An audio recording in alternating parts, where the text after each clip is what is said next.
नमस्कार श्रोताओं, आज के इस हेल्थ पॉडकास्ट में आप सभी का स्वागत है। आज का ये हेल्थ पॉडकास्ट स्पेशली पिंक अक्टूबर को डेडिकेटेड है। मैं हरलीन गंभीर गीतांजलि हॉस्पिटल के सूचना और प्रसारण विभाग से आज लेकर आई हूँ आप सबके सामने डॉक्टर रेणु मिश्रा मैम को। Doctor Renu Mishra ma'am medical oncologist हैं और अपनी सेवाएं गीतांजलि में दे रहे हैं। मैम, आपका आज के पॉडकास्ट में बहुत बहुत स्वागत है। Thank you Harleen. तो आज का ये पॉडकास्ट जो पिंक अक्टूबर है उसको लेकर मैम के साथ हम विस्तृत चर्चा करेंगे। आपके द्वारा भेजे गए जो क्वेश्चंस हैं उनको सम्मिलित करेंगे और जानेंगे कि क्यों ये महीना इतना खास है। मैम, आज का हेल्थ पॉडकास्ट मैं स्टार्ट करती हूँ आपके साथ। तो मैम, सबसे पहले हम ये जानना चाहेंगे कि पिंक अक्टूबर क्यों मनाया जाता है और इसका उद्देश्य क्या है। अक्टूबर का मंथ डेडिकेट किया गया है ब्रेस्ट कैंसर अवेयरनेस के लिए। जैसे हमने आमतौर पे देखा भी है कि महिलाएं अपनी प्रॉब्लम डिस्कस करने में हेजिटेट करती हैं, स्पेशली अगर कोई गायनेक इशू हो या ब्रेस्ट रिलेटेड इशू हो। ब्रेस्ट कैंसर अवेयरनेस के लिए, इस डिस्कशन को इनिशिएट करने के लिए ही ये पूरा मंथ डेडिकेट किया गया है, ताकि महिलाएं अपनी प्रॉब्लम को अवेयर हों और आगे आके इसे शेयर करें। वंडरफुल, क्योंकि मैम हम हर साल गीतांजलि में भी जोरों शोरों से पिंक अक्टूबर मनाते आए हैं और आपके द्वारा जो सर्वाइवर्स को एक ह्यूमन टच मिलता है, एक उन्हें संबल मिलता है, वो एक बहुत ही अच्छी चीज़ है। इस महीने में भी हमारी आई थिंक तैयारियां चल ही रही है, इसको हम अच्छे से सेलिब्रेट करेंगे। तो मैं अगला सवाल लेती हूँ मैम। ब्रेस्ट कैंसर जो है महिलाओं में क्या सबसे ज़्यादा पाया जाने वाला लक्षण है, और साथ ही जो इनके लक्षण हैं उनको महिलाओं को उसके लिए स्पेशल क्या ध्यान देना चाहिए? ये बहुत ही अच्छा क्वेश्चन है। ब्रेस्ट कैंसर जो है इंडिया में भी महिलाओं में पाए जाने वाला सबसे कॉमन कैंसर हो चुका है और इसका इंसिडेंस बढ़ता ही जा रहा है। और इसके पर अनफॉर्चुनेटली कोई स्पेसिफिक शुरुआती लक्षण नहीं होता है। एक छोटा पेनलेस लंप हो सकता है ब्रेस्ट में, जो ज़्यादातर महिलाएं नज़रअंदाज कर देती हैं। इसलिए बहुत ज़रूरी है कि हर महिला अपने आप को मंथ में एक बार ज़रूर चेक करे, ताकि कोई भी गांठ है, कोई भी लंप है तो वो जल्दी से पकड़ में आ जाए। मैं उम्मीद करती हूँ श्रोताओं, आप सभी ये बहुत इम्पॉर्टेंट पॉडकास्ट चल रहा है, इसकी ज़रूर अच्छे से जानकारी लें और जैसा मैम बता रहे हैं उसको अपने जहन में रखें। अब आगे जो क्वेश्चन मेरे पास आपके थ्रू आया है वो है कि क्या हर एक उम्र की महिला में कैंसर को लेके, ब्रेस्ट कैंसर को लेके मैम खतरा रहता है, या कोई इसके लिए हम स्पेसिफिकेशन एज की बात कर सकते हैं? देखिए, ऐसा देखा गया है कि वेस्टर्न कंट्रीज़ में इसका इंसिडेंस ओल्डर फीमेल्स में है, बट इंडिया में ये यंगर फीमेल्स में भी हो रहा है। तो इंडिया में peri and post menopausal age group में इसका इंसिडेंस सबसे ज़्यादा है। मतलब 40 से लेके 60 की उम्र के पेशेंट्स आमतौर पे आते हैं। अच्छा मैम, एक क्वेश्चन जो श्रोताओं से आया है वो है, एक तो मैमोग्राफी की ब्रेस्ट कैंसर में क्या भूमिका रहती है, और जो ये कैंसर की स्क्रीनिंग है ये कब और कैसे करानी चाहिए? जो कैंसर स्क्रीनिंग है, अनफॉर्चुनेटली इंडिया की अभी तो कोई स्पेसिफिक गाइडलाइंस नहीं है। कैंसर स्क्रीनिंग हेल्दी लोगों में की जाती है, तो इसका मतलब कोई लक्षण नहीं होते, पेशेंट को कोई कैंसर नहीं है, कोई गांठ नहीं है। ऐसे जो रिकमेंडेशन है, हम अमेरिकन या यूरोपियन गाइडलाइंस की बात करें तो 40 के बाद साल में एक बार मैमोग्राम रिकमेंडेड होता है। मैमोग्राम एक्सरे या सोनोग्राफी द्वारा कराया जा सकता है। और हम भी हमारे जो अगर पेशेंट के फैमिली वाले या कोई हमसे सलाह मांगता है तो वी ऑल्सो रिकमेंडेड कि 40 के बाद एक mammogram, it is a harmless investigation, और इससे अर्ली डिटेक्शन बहुत आसान हो जाता है और अर्लीयर स्टेज में, शुरुआती स्टेजेस में ब्रेस्ट कैंसर पूरी तरह मिट सकता है। It's curable. So early detection is the key. तो आगे बढ़ते मैम, ब्रेस्ट कैंसर के जो आजकल आधुनिक इलाज हैं जिसमें हम सर्जरी है, रेडिएशन है, इम्यूनोथेरेपी है, टारगेट थेरेपी है, तो ये जो सारी चीज़ें, इनमें से ब्रेस्ट कैंसर के लिए सबसे इफ़ेक्टिवली ट्रीटमेंट क्या रहता है? ये आपने बहुत अच्छा क्वेश्चन किया, क्योंकि इसको लेके पब्लिक में बहुत ज़्यादा मिसकंसेप्शन है। इसमें कोई भी ट्रीटमेंट एक दूसरे से सुपीरियर या इन्फीरियर नहीं होता है। ब्रेस्ट कैंसर का इलाज एक टीम वर्क होता है, जिसमें इलाज पेशेंट की स्टेज पे, और ब्रेस्ट कैंसर भी कई प्रकार के होते हैं, तो किस प्रकार का कैंसर है उस पर डिपेंड करता है।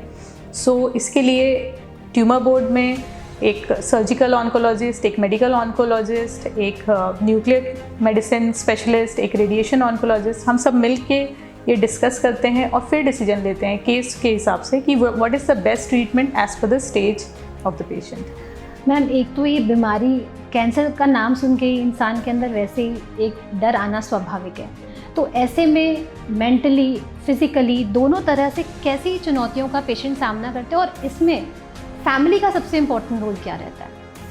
बिल्कुल, कैंसर जो है एक सेटबैक होता है पूरे परिवार के लिए, और मरीज़ के लिए तो होता ही है। इसके लिए हमारे पास पैलिएटिव केयर की टीम भी अवेलेबल है, जो पेशेंट और फैमिली की साथ में काउंसलिंग करती है, जिससे कि उनका किसी का भी मेंटल फटीग या स्ट्रेस ना बढ़े। देखिए, ट्रीटमेंट अपनी जगह है, ट्रीटमेंट बिल्कुल चलता है, लेकिन केयर गिवर्स का भी मेंटल हेल्थ इक्वली इम्पॉर्टेंट है। तो सब लोग को मिलके काउंसलिंग करने से ये बेनिफिट होता है कि everyone can support each other. मरीज़ भी अपने आप को अच्छी से कैरी कर पाता है ट्रीटमेंट के दौरान, और फैमिली भी उसे प्रॉपर्ली सपोर्ट कर पाती है। तो ऐसे में श्रोताओं, आपकी परिवार की जो पॉजिटिविटी होती है वो पेशेंट की लाइफ को और अच्छा और क्वालिटी दे सकती है। तो ऐसा होने पर अगर कैंसर की इस तरह से अगर घर में ऐसी कोई प्रॉब्लम आ ही गई है, तो मुझे भी ये लगता है कि जैसा कि मैम ने बताया, इंस्टेड ऑफ कि हम घबराएं या किसी तरह से परेशान हो, हमें पेशेंट के साथ मिलके एक पॉजिटिविटी के साथ सबको मिलके कैंसर से लड़ना चाहिए, जिससे जो रोगी है उसका भी संबल बढ़े। तो मैम, अब मैं अगला क्वेश्चन लूँगी कि क्या अगर फैमिली हिस्ट्री में किसी को ब्रेस्ट कैंसर है, तो ऐसे में क्या एक्स्ट्रा अलर्ट रहने की ज़रूरत है या क्या करने की ज़रूरत है? बिल्कुल, वेरी इंपॉर्टेंट क्वेश्चन अगेन। 10 से 15% ब्रेस्ट कैंसर अनुवांशिक होते हैं, मतलब हेरिडिटरी होते हैं।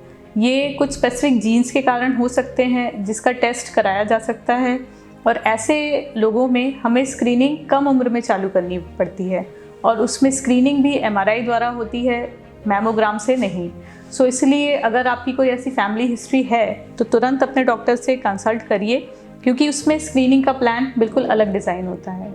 डेफिनेटली। तो इस बात से ये समझ में आता है श्रोताओं, जैसा कि मैम ने बताया, इस बात को बहुत सीरियस लेने की ज़रूरत है, और हमें चाहिए कि हम इसके अंदर किसी भी तरह की असावधानी ना बरतें, और अगर ऐसा कुछ है तो आगे आएँ और जाके डॉक्टर से मिलें। मैम, अब एक बहुत ही इम्पॉर्टेंट क्वेश्चन, क्योंकि जब इंसान ऑलरेडी किसी बीमारी से गुजर रहा होता है, उसके पास बहुत सारी हिदायतें होती हैं, उसको ये नहीं करना है, उसको वो नहीं करना है, उसका लाइफस्टाइल ऐसा नहीं होना चाहिए, ले दे के सब कुछ चला जाता है धीरे धीरे। और ऐसे में खाना भी, जो मुझे लगता है एक बहुत ही इम्पॉर्टेंट चीज़ है। कई बारी बहुत सारे राय चंद आ जाते हैं कि आपको गेहूं नहीं खाना, आपको ये नहीं खाना। ऐसे क्वेश्चंस आए मेरे पास आपसे पूछने के लिए कि मैम इस तरह की मेरी बुआ ये कह रही थी, मेरी मासी ये कह रही थी, तो मैम आप प्लीज़ ये बुआ मासी और सबको थोड़ा सा बताएं कि पेशेंट को किस तरह की हिदायत एक डॉक्टर के द्वारा दी जानी चाहिए।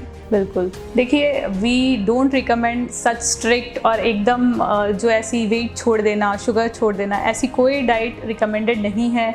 कोई डाइट प्रूवन नहीं है कि जो कैंसर को क्योर करती हो या कैंसर का रिस्क कम करती हो। हमेशा बैलेंस डाइट लेनी चाहिए, मतलब आपके खाने में प्रोटीन, कार्बोहाइड्रेट, फैट पर्याप्त मात्रा में हो, और एक कैंसर रोगी को और ज़्यादा न्यूट्रिशन की ज़रूरत होती है, अच्छी डाइट की ज़रूरत होती है। अगर उसका कीमो चल रहा हो या पोस्ट ऑपरेटिव है, तो रिकवरी के लिए भी अच्छी डाइट बहुत ज़्यादा इम्पॉर्टेंट है। सो कोई भी ऐसी स्ट्रिक्ट डाइट और ऐसी डाइट्स में ना पड़ें अनलेस आपके डॉक्टर ने वो रिकमेंड किया हो। Okay ma'am.